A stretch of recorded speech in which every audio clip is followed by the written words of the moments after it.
When writing about you, I've noticed critics place you with a group of artists known as the Neo-Expressionists. And then they claim that you railed against both minimalism and minimalist attitudes of the 70s. Is this label even fitting? Is it a fair assessment? And were you consciously or unconsciously just doing your thing? Yes, that's a good question. No, that label is irrelevant, in fact. It means nothing. And I wasn't railing against minimalism or whatever. In fact, I like it. I do too, also. And so it depends on what artist is making it. I mean, I like certain works, and I mean, I think Don Judd is an excellent artist, and Dan Flavin, and a lot of people that work in that kind of practice. So, but for me, my version of art didn't include, or those issues were taken care of by them. I had other issues to address. Right, right. You moved to Bronzeville, Texas, and you learned to surf off the reefs of the Gulf of Mexico. Well, there's no reefs out there. There's sandbars, Sandbars. but I started surfing in Texas when I was a teenager, and then I went down to Mexico and surfed down there. I surfed in Hawaii and different places. Water means a lot to you. I've noticed in your work, in your paintings, in your sculpture, in the movies, you're always referring to water. Like one sculpture titled after Ahab. Yes. You have a painting, 1981, The Sea.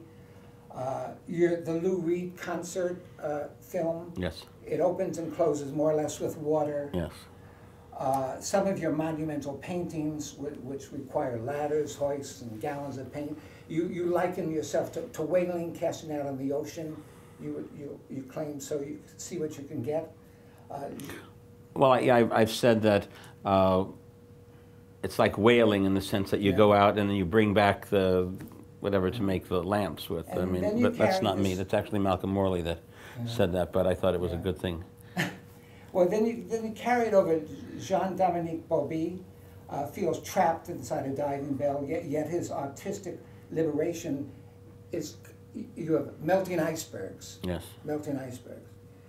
And you place him in a wheelchair on top of an oil rig surrounded by water. It's not an oil rig, it was a stanchion, in fact, that actually is on the beach near the hospital in Berck. And as I was going to the set, the tide had come in, and the stanchion was totally underwater, and on other moment, it went out 500 meters and it was on the beach. So I thought, what a perfect solution for a guy that's on the shores of loneliness.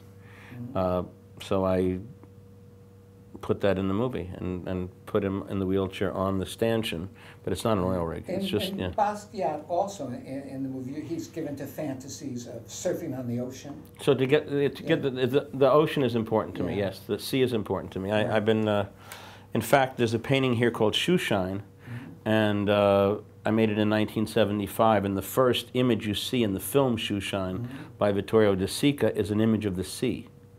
And it's black and white image of the sea, and as the camera pulls back, you realize that there are little heads on the bottom watching a film of the sea, and as the camera keeps going back, you realize that there are little heads that are in prison looking at the sea. So they're children in jail looking at an image of freedom. Well, you also live in Montauk, right, by the water? Yes, I do. Yeah, so in 1987, just a little history, you were quoted as having said, that eventually you would look boring to the art crowd. Eventually I would look boring to the art crowd? Boring to the art crowd. In one of your early interviews. I don't think I said that. Well, at any rate, I read it. It's okay. And then at one point you were all the rage, and then people said, well, the 80s, you brought in the 80s. In other words, you came in with the decades of the greed, you had your painting in Wall Street and et cetera. They're trying to place you. Then you had all these vicious attacks. People would attack you, like Hilton Kramer and... Actually, no, Hilton Kramer wrote a great article about my work in 1982 when he wrote about Malcolm Morley and me called, I don't remember what it was called, but actually that was a very positive thing. That was in the New York Times. Did he write a catalog essay for you in one of your shows? No, but what Hilton Kramer did was he wrote some of Charles Saatchi's Art of Our Time there was a catalog of his collection, and Hilton Kramer was one of the writers. But he became more conservative as time went on, but actually what he wrote about me was extremely positive. Well, I read a lot of, they said a lot of ugly things, and I think that they attacked you as a person and not your work. Mm-hmm. In other words, it was two different things. A lot of people wouldn't just, and I was wondering what effect that had on you. Well, how did you feel today when you came to the show and you saw the paintings? What was your experience in the show? Since I wasn't that familiar with your work, although in the last few weeks I've seen a lot of it, I found it awesome. I also wondered why all the critics, everyone, even your TV appearances recently, they would talk to you about your monumental ego. And yet, from what I feel, you don't have it on. I mean, you're doing your job. I don't see that. Mm-hmm. And I'm wondering what they're seeing. And I said to myself, you know, he's a wonderful son. I know you had a relationship with your father that's very beautiful. You would take naps with him. You take naps with your, and you said, I want to be a good son. One of the things I found strange is in everything I read, you very rarely talk about your mother. Mm-hmm. It's a lot about your father. Mm-hmm. Is there a reason, or? Well, I think that in the last part of her life, mm-hmm.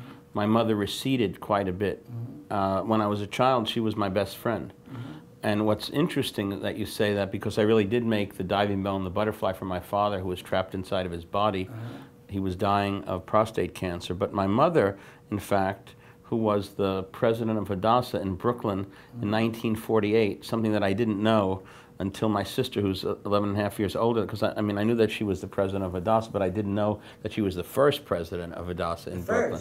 Yeah, 1948 is the birth of the State of Israel. So this film that I just made, Miral, is definitely for my mother. So my mother's getting her moment in the sun, even though she's been dead for a few years. I'm going to talk, well, you said one place your parents were married for 60 years, yeah. And who wouldn't want to buy into that package? You said, I mean, I was surprised that you're an intellectual. I didn't know anything about you, and you're so smart and well-read. In fact, I think I remember hearing you quoting or reading from Naguib Mahfouz. Uh-huh. Were you reading from his book at the Dennis Hopper show that you curated? And no, I was reading from Amin Malouf's book. So I it's close, yeah. But that's a great writer. Leo Africanus I was reading from. By the way, the poem that your father wrote. Yes. Beautiful. Yeah, it's a great poem. It's a great poem. Every bit as good as Howl.